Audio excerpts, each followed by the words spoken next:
स्वागत आहे तुमचं मोरेताईंच्या रेसिपी चॅनल मध्ये।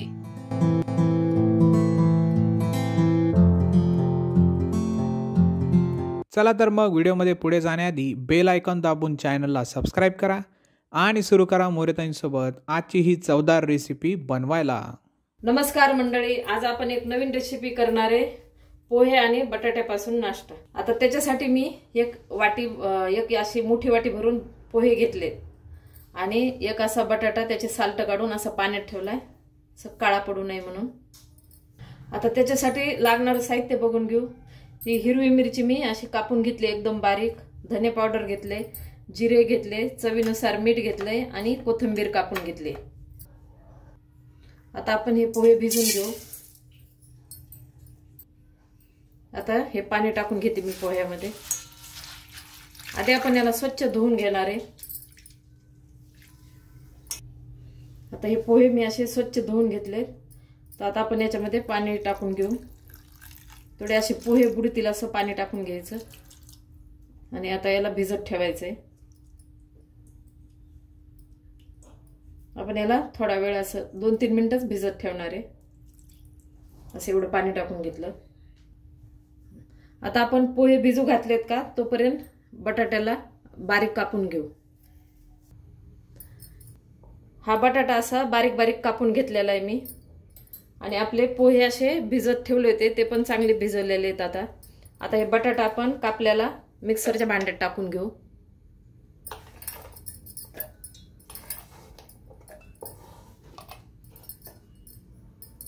आता आपण हा बटाटा टाकून घेतलाय। आता हे भिजलेले पोहे पण आपल्याला भांड्यात टाकून घ्यायचे। बटाटा मी कच्चा वापरलेला आहे। आता हे पूर्ण दोन्ही आपल्याला एकदम असं बारीक मिक्सर मधून करून घ्यायचंय। आता याला मी बारीक करून घेते।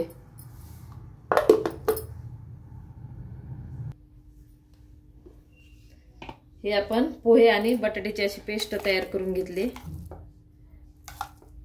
आपण याच्यात पाणी नाही टाकलेलं, आपण पोहे भिजवले का तेच पोहे भिजवलेले आणि बटाटा असं बारीक करून घेतले। आता आपण काढून घेऊ। आता आपण हे मिक्स झालेलं बटाटा आणि पोह्याचं मिक्सर याच्यामध्ये काढून घेतलंय। आता आपण याच्यामध्ये हिरवी मिरची टाकू,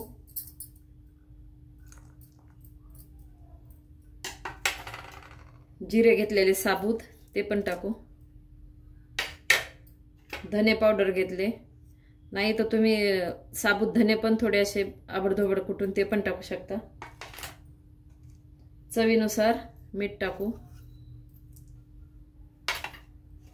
कोथिंबीर, आणि तुम्हाला याच्यामध्ये ना जर थोडंसं बेसन पीठ किंवा मैदा किंवा रवा 2-3 चमचे टाकायचे असेल तर तुम्ही ते पण टाकू शकता। आता आपण याला मिक्स करून घेऊ।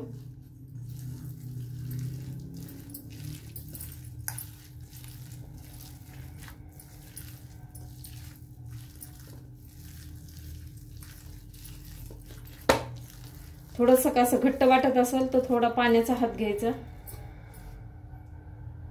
आलंच नाही ते पाण्याचा हातच। आपल्याला हे जर हे मिश्रण जर घट्ट वाटत असेल ना तर थोडंसं असं पाण्याचा एखादा चमचा असं पाणी टाकून घ्यायचं आणि परत त्याला असं फेटून घ्यायचं।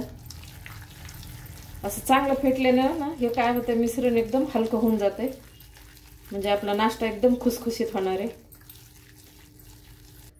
आता आपण याला चांगलं व्यवस्थित मिक्स करून घेतलंय आणि याच्यात ना थोडी किंचित हळद टाकली। आपलं तेल आता गरम झालं। आता आपण तेल गरम करायला ठेवलं होतं, तेल पण गरम झालंय आणि आपलं पीठ पण तयार आहे। आता आपण हे तेलामध्ये असं गोल गोल भज्यासारखं याला सोडून देऊ।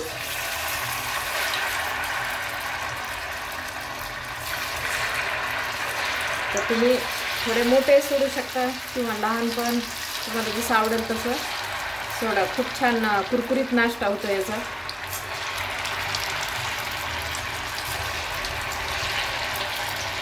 आता याच्यामध्ये मी जेवढे बसेल का तेवढं तळून घेणार आहे।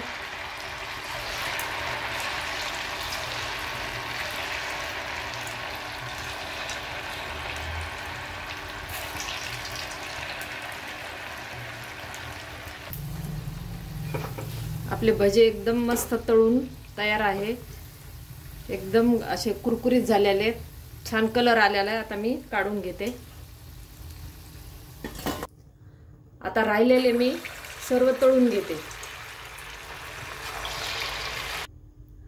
आपले आता हे नाश्ता म्हणा किंवा बटाटा आणि पोह्यापासून भजे पण म्हणू शकता याला. तर आपले हे तयार आहे.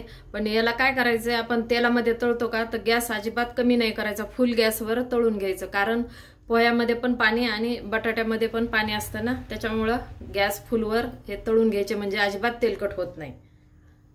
आता आपलं बटाटे आणि पोह्यापासून नाश्ता किंवा भजे पण म्हणू शकता तयार आहे. एकदा नक्की ट्राय करा आणि कमेंटमध्ये कळवा. तुम्हाला हा व्हिडिओ आवडला असेल तर लाईक करा आणि अशाच प्रकारच्या चवदार आणि चमचमीत रेसिपीसाठी सबस्क्राईब करा आणि कमेंटमध्ये कळवा तुम्हाला कोणत्या रेसिपीज बघायला आवडतील. पुन्हा भेटूया एका नवीन रेसिपीसह एका नवीन व्हिडिओमध्ये. धन्यवाद.